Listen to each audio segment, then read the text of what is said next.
அஸ்ஸலாமு அலைக்கும். இன்னைக்கு வந்து நான் ரொம்ப ஹெல்த்தியான ஒரு ரெசிபி தான் உங்களுக்காக கொண்டு வந்திருக்கேன். ஸோ இந்த வீடியோ நீங்கள் பார்த்த அப்புறமா நீங்களும் கண்டிப்பாக அதை செஞ்சு சாப்பிடுவீங்கன்னு நான் நம்புகிறேன். ஸோ இந்த வீடியோ நீங்கள் ஃபுல்லாக வந்து ஸ்கிப் பண்ணாமல் பாருங்கள், அப்போ தான் புரியும். வாங்க வீடியோக்குள்ளே போய் பார்க்கலாம்.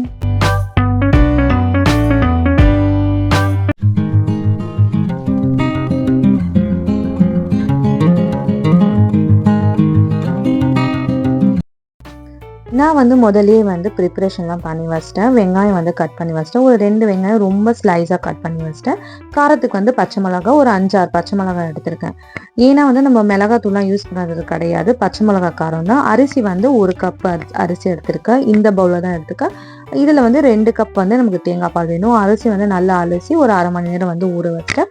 அரிசி வந்து நான் சீரக சம்பா அரிசி தான் எடுத்திருக்கேன். தேங்காய் பாலும் வந்து அரைச்சி பால் எடுத்து வச்சுக்கிட்டேன். இப்போ வந்து நம்ம சமைக்க போகிறோம். இப்போ வந்து பேன் வச்சு பேனில் வந்து 3 ஸ்பூன் வந்து கடலெண்ணெய், ஒரே ஒரு ஸ்பூன் வந்து பெரிய ஸ்பூனாக வந்து நெய் ஊற்றிக்கிட்டேன். இப்போ வந்து ஹோல் கரம் மசாலா, பட்டை, ஏலக்காய், லவங்கம், பெரிய ஏலக்காய், வந்து என்னென்ன நம்ம கரம் மசாலா போடுவோமோ ஹோல் கரம் மசாலா அது எல்லாமே வந்து ஆட் பண்ணிக்கிட்டேன். ப்ளஸ் வந்து இப்போ வெங்காயமும் பச்சை மிளகாவும் ஆட் பண்ணிக்கிட்டேன். இது வந்து நல்லா வந்து வதக்கணும். ரொம்ப பிரியாணி அளவுக்கும் வதக்கக்கூடாது, ஒரு மைல்டான ஒரு வதக்கல் வந்து வதக்கிட்டேன். இப்போ நல்லா வதக்கிட்டு இருக்கேன். இப்போ வந்து ஒரு 5 மினிட்ஸ் கழிச்சுட்டு பின்னும் வந்து வதக்குறோம். இப்போ நல்லா வதக்கின அப்புறமா வந்து ஒரே ஒரு ஸ்பூன் வந்து இஞ்சி பூண்டு பேஸ்ட்டு பெரிய ஸ்பூனில் போட்டு இதையும் நல்லா மிக்ஸ் பண்ணிக்கலாம்.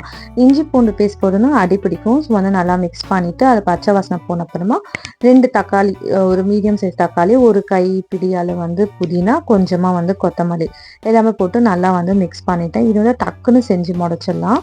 இப்போ வந்து கொத்தமல்லியும் ஆட் பண்ணிவிட்டு ஒரு வதக்கி வந்து பிளேட்டு மூடி வந்து கொஞ்சம் நேரம் வந்து எண்ணெய் பிரிஞ்சு வரட்டும். அந்த டைமில் வந்து இந்த பொடி தான் எடுத்துக்கேன், காய்கறி மருந்து சாதப்பொடி. நம்மளுக்கு அந்த மருந்து சொருக்கு தேவையான எல்லாமே வந்து இதில் இருக்குது. அவங்க அரைச்சி பொடியாகவே தந்துடுறாங்க. நான் வந்து இவங்களோட மசாலா தான் அதிகமாக யூஸ் பண்ணுவேன். என்னோட சமையல் டேஸ்ட்லாம் வந்து ரொம்ப சூப்பராக இருக்கும். ஸோ இதுலேருந்து வந்து நான் 2 ஸ்பூன் வந்து மருந்து பொடி எடுத்துக்கிட்டேன். அதை வந்து நல்லா தண்ணி போட்டு நல்லா மிக்ஸ் பண்ணிக்கிறேன். அப்போ தான் நம்ம பாலில் போட்டு மிக்ஸ் பண்ணும்போது கட்டியாக இருக்காது. இப்போ நல்லா வந்து மிக்ஸ் பண்ணிக்கிட்டேன் கட்டி இல்லாமல். இப்போ வந்து தேங்காய் பால் வச்சுருக்கோம் இல்லையா, அதில் வந்து வேறு பவுலுக்கு மாற்றிட்டு இந்த நம்ம வச்ச பொடியை வந்து நல்லா வந்து மிக்ஸ் பண்ணிக்கலாம். கொஞ்சம் அந்த கிண்ணமும் வந்து கொஞ்சம் தேங்காய் பால் போட்டு வந்து எதுவுமே வேஸ்ட் பண்ணாமல் வந்து நம்ம வந்து மிக்ஸ் பண்ணிக்கலாம்.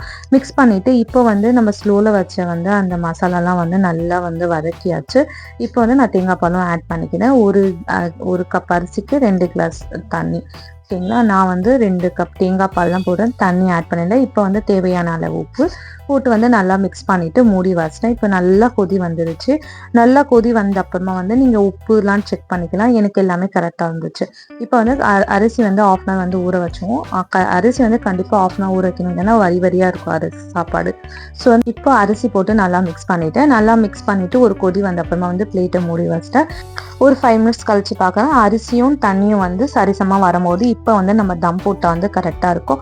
உங்களோட அரிசி வந்து எப்படின்னு பார்த்துட்டு கொஞ்சம் தண்ணி கூடணுமோ கம்மியாகணும் நீங்கள் பார்த்துக்கோங்க. இப்போ தம் போட்டாச்சு. கரெக்டாக 20 மினிட்ஸ் கழிச்சு பார்க்குறேன். நம்மளுடைய சுவையான மருந்து சோறு ரெடி ஆயிடுச்சு. இது மேலே வந்து ஒரு லைட்டாக வந்து ஒரு ஸ்பூன் வந்து நெய் போட்டு இப்போ வந்து கிளறி ரொம்ப மைல்டாக வந்து கிளறணும். இப்போ கிளறி காமிக்கிறேன் பாருங்கள். நல்லா உதிரியாக சூப்பராக இருந்துச்சு. நீங்களும் கண்டிப்பாக வந்து ட்ரை பண்ணுங்கள். இதுக்கு வந்து சைடிஷ் வந்து நான் ப்ரான் ஃப்ரை தான் பண்ணியிருந்தேன். கொஞ்சம் வந்து லிக்விடாக இருந்துச்சு. அதுவும் வந்து காய்கறி மசாலா பொடியில் தான் செஞ்சுருந்தேன். அதோட ஷார்ட்டும் வந்து நான் ரீசெண்டாக அப்லோட் பண்ணியிருந்தேன், செக் அவுட் பண்ணி பாருங்கள். நீங்களும் வாரத்தில் ஒரு தடவைனாச்சும் வந்து இந்த மருந்து சோறு வந்து செஞ்சு சாப்பிடணும். முக்கியமாக வந்து இது பெண்களுக்கு தான். நம்மளோட பீரியட்ஸ் டைம்லேயும் நம்ம பசங்க வந்து இப்போ தான் வந்து பெரிய பிள்ளைங்க ஆகிருப்பாங்க. அவங்களுக்கு அந்த டைமில் தான் செஞ்சு கொடுக்கும்போது அவங்களுக்கு ரொம்ப வந்து ஆரோக்கியமாக இருக்கும். மிஸ் பண்ணாமல் கண்டிப்பாக வந்து ட்ரை பண்ணி பாருங்கள். இதே பொடி நீங்கள் வாங்கணுன்னா காயல் சமையல் வந்து சேனலில் போய் பார்த்தீங்கன்னா அவங்களுடைய வந்து ப்ராடக்ட்ஸ்லாம் இருக்கும். ஸோ வந்து நீங்களும் கண்டிப்பாக வந்து ட்ரை பண்ணிவிட்டு எப்படி இருந்துச்சுன்னு மறக்காமல் வந்து எனக்கு கமெண்ட் பண்ணுங்கள்.